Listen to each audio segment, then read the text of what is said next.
बचत तर प्रत्येक जण करतो, पण ती बचत तुम्हाला दरमहा सॅलरी देते का? कॅनरा बँकेच्या या योजनेद्वारे तुमची मोठी गुंतवणूक तुम्हाला दरमहा 17,250 रुपयांचा बॅकअप देईल. रिटायरमेंट नंतर किंवा साइड इन्कमसाठी सुरक्षित मार्ग शोधताय तर ही योजना तुमच्यासाठी गेम चेंजर ठरू शकते. तुमची मोठी गुंतवणूक तुम्हाला दर महिन्याला घर बसल्या कमाई करून देईल. जाणून घ्या 2026 चे नवीन नियम आणि कॅल्क्युलेशन.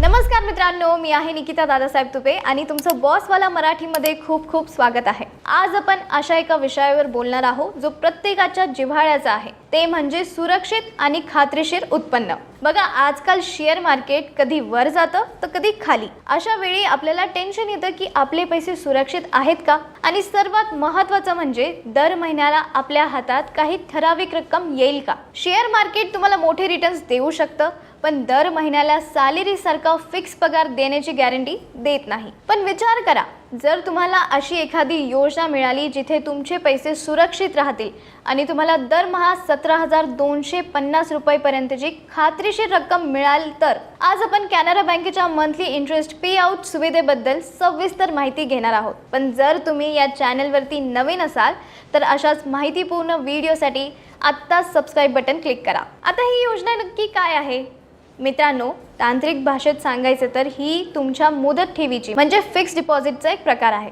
सामान्य एफडी मध्ये काय होतं, तुम्ही पैसे ठेवता आणि मुदत संपल्यानंतर व्याजासह सगळे पैसे मिळतात.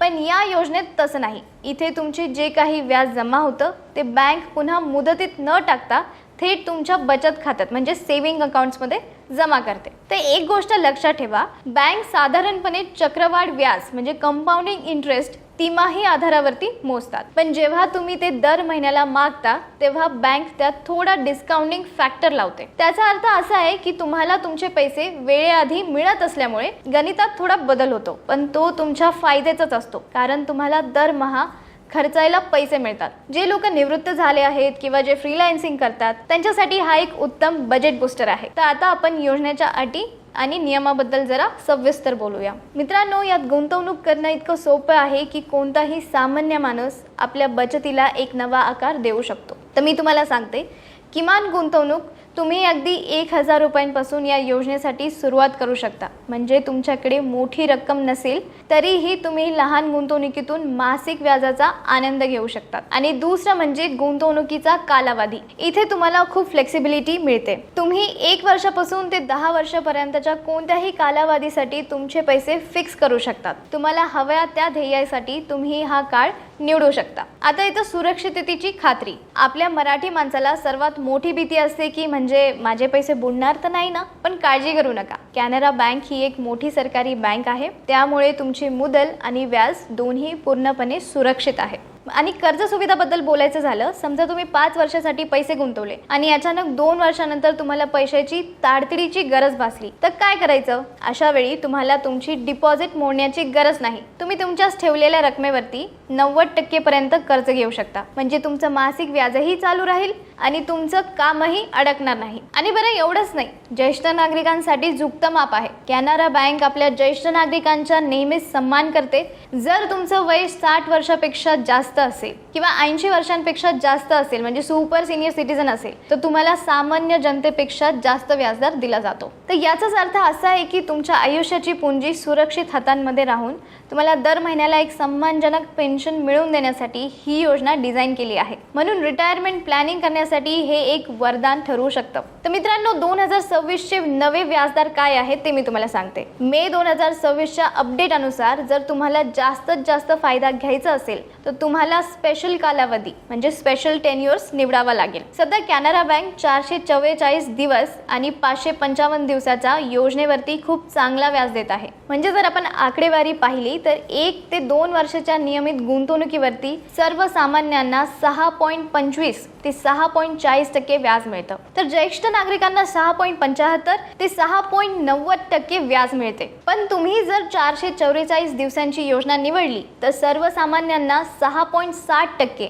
आणि ज्येष्ठांना 7.10% व्याज मिळते. तसेच 555 दिवसाच्या योजनेत हे दर अनुक्रमे 6.65% आणि 7.15% इतके आहेत. आणि दीर्घकालीन गुंतवणुकीसाठी समजा 5 ते 10 वर्ष जर आपण पाहिली तर सर्वसामान्यांना 6.40% आणि ज्येष्ठांना 6.90% व्याज मिळत आहे. आता वळू या व्हिडिओच्या सर्वात महत्त्वाच्या भागाकडे, ज्यासाठी तुम्ही आतापर्यंत वाट पाहतात, ते म्हणजे गणिताची बाजू. दरमहा 17,250 रुपये मिळवण्यासाठी तुम्हाला नक्की किती आणि कशी गुंतवणूक करावी लागेल हे मी तुम्हाला सांगते. तर हे संपूर्ण गणित 2 गोष्टींवरती अवलंबून आहे. पहिली म्हणजे तुमची मुदल म्हणजे प्रिन्सिपल आणि दुसरा म्हणजे व्याजदर, जो तुम्ही ज्येष्ठ नागरिक आहात की नाहीत यावर ठरतो. समजा तुम्ही 10 लाख रुपये गुंतवले तर सध्याच्या अंदाजे 6.4% व्याजदराने सर्वसामान्यांना दरमहा सुमारे 5,333 रुपये मिळतील. तेच जर गुंतवणूकदार ज्येष्ठ नागरिक असतील तर त्यांना 6.9% दराने दरमहा साधारण 5,750 रुपये मिळतील. जर तुम्ही तुमची गुंतवणूक वाढवून 20 लाख रुपये केली तर सर्वसामान्यांना खात्यात दर महिन्याला 10,666 रुपये जमा होतील आणि ज्येष्ठ नागरिकांसाठी हा आकडा वाढवून 11,500 रुपये प्रति महिना इतका होईल. आता येऊया आपल्या मुख्य आकड्यावरती.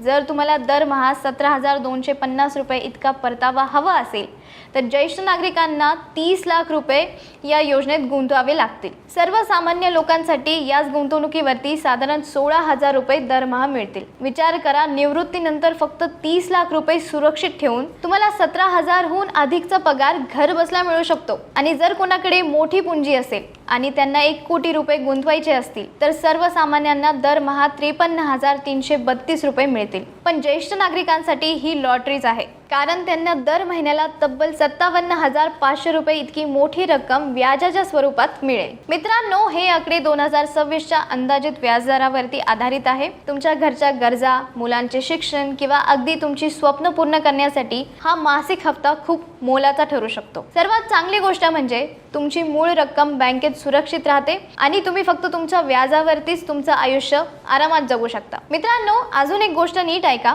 एप्रिल 2026 पासून टॅक्सचे म्हणजे TDSचे नियम बदलले आहेत. जर तुमचे वय 60 वर्षांपेक्षा कमी असेल आणि तुमचे वार्षिक व्याज 50,000 रुपयांपेक्षा जास्त होत असेल तर बँक टॅक्स कापणार. ज्येष्ठ नागरिकांसाठी ही मर्यादा 1 लाख रुपये आहे. आणि महत्त्वाची गोष्ट म्हणजे या वर्षापासून एक नवीन फॉर्म 121 सुरू करण्यात आला आहे. जर तुमचे उत्पन्न करपात्र नसेल तर हा फॉर्म वेळेत सबमिट करा, जेणेकरून तुमच्या दरमहा मिळणारा व्याजातून TDS कापला जाणार नाही आणि तुम्हाला पूर्ण पैसे मिळतील. तर आता तुमचा प्रश्न असेल की सुरुवात कशी करायची. यासाठी तुम्हाला बँकेत लांब रांगांमध्ये उभ्या राहण्याची अजिबात गरज नाही. तुम्ही तुमच्या मोबाईलमधील कॅनरा AI ॲप वापरून घर बसल्या हे करू शकता. तर ते कसं करायचं? ॲपमध्ये गेल्यावरती डिपॉझिट्स विभागात जा, फिक्स डिपॉझिट निवडा, तुमची रक्कम टाका आणि सर्वात महत्त्वाचं म्हणजे इंटरेस्ट फ्रिक्वेन्सीमध्ये मंथली पेआउट हा पर्याय निवडा. बस, मग तुमचं काम झालं.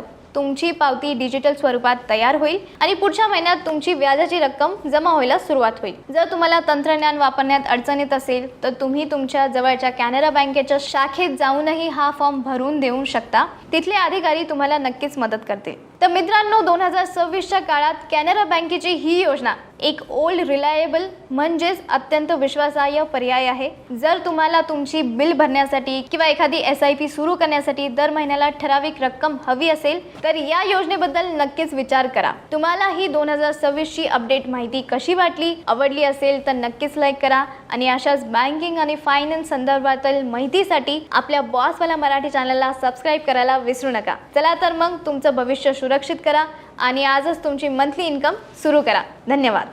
ब्रँड पार्टनरशिप आणि ॲडव्हर्टाइजमेंट इन्क्वायरीसाठी ईमेल करा brand@bosswala.com. व्हॉट्सअप करा 9108014192. बॉसवाला. Be the boss.